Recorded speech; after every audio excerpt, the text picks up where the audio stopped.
right, today we are going to simplify some expressions. So if we look at the directions, simplify the algebraic expressions below. Let's pay attention to this vocabulary word. If we look at problem 1, problem 2, problem 3, and problem 4, how many of those have an equal sign in them? Right, none of them, because expressions do not have equal signs.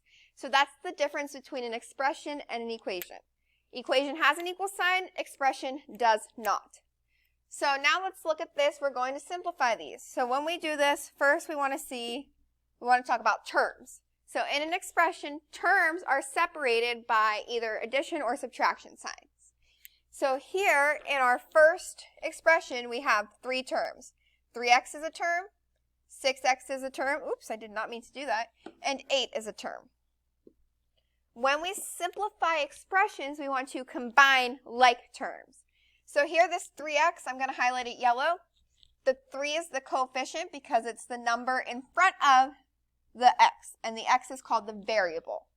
So when you have a variable, it represents an unknown quantity. So 3x plus 6x, I want to ask myself, are the 3x and the 6x, are those like terms?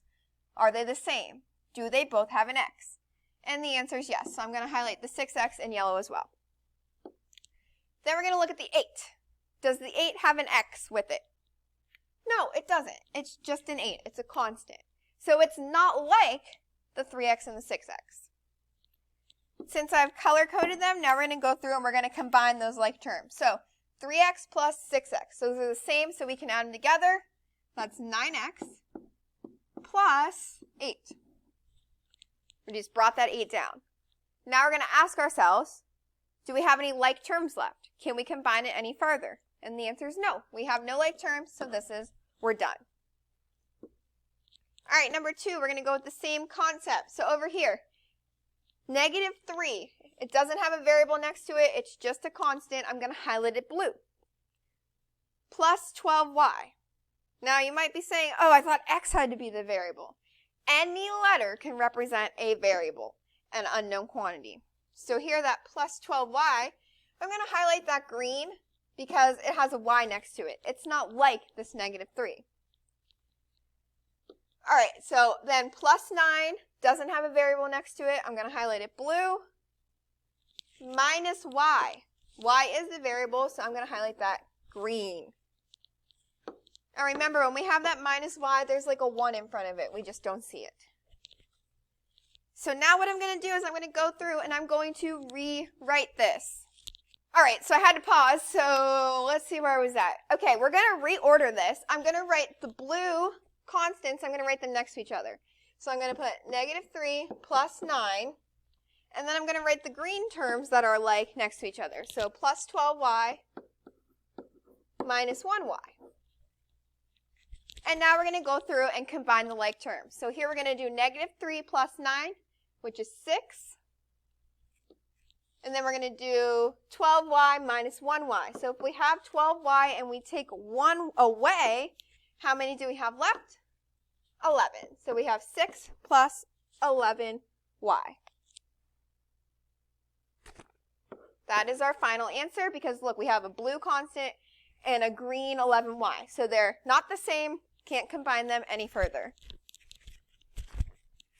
All right, number 3, we're going to do the same exact thing. So we're going to go through. Negative 3 is a constant. It has no variable. Oops, sorry, that doesn't say negative 3. 3 is a constant. It has no variable. Highlighting it blue. Negative n. That is a variable. We don't know what n stands for. We're going to highlight that green. And remember, in front of that 1, nope, in front of that n, there's a 1 there. We just don't see it. Plus 15n. That has a variable. The n is a variable. Highlight that green. Plus 20. Constant.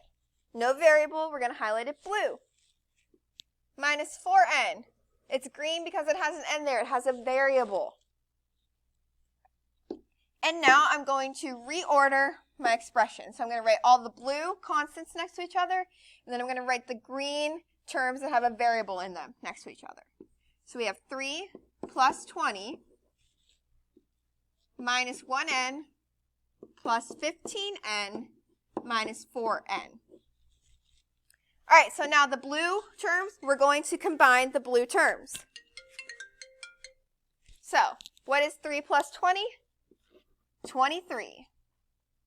And now the green terms that all have a variable, we're going to combine those because they're all alike. So we have negative 1n plus 15n. What is negative 1 plus 15? So that would give us plus 14n. Then we're going to bring down this minus 4n. Now we have to go again. Do we have any like terms left that we need to combine? Yes, we do, because look, 2 of our terms are green here. 2 of our terms have a variable, so we need to combine those. So we only have one blue term, the 23, it's a constant. We're going to bring it down. So we have 23. Now we have positive 14n minus 4n. So what is 14 minus 4? So 14 minus 4 is 10. So 23 plus 10n. Now we have a green constant and a blue, a blue constant, 23, that's our constant, and a green term with a variable. Can't combine it any farther. We are done. Now, number 4 is a little bit tricky. So here we have 2 variables. This is called a multivariable expression because we have a's and b's. Those are 2 different variables. So I'm going to go through and I'm going to highlight. My phone keeps ringing. I'm going to highlight all the a's yellow. So 6a minus 3b, that's not an a, minus 8b plus 11a. So I'm highlighting my a's yellow. And I'm going to highlight my b's pink. And then we're going to reorder the equations. So 6a plus 11a, we're going to put those next to each other because they're like terms. And then we're going to put the pink ones next to each other. So we have minus 3b minus 8b. Now we combine like terms. So what is 6a plus 11a? 17a. And then we have negative 3b minus 8b, that's negative 11b. You're done because you have a's and b's. You can't combine those. And those are the answers to today's spell work problems.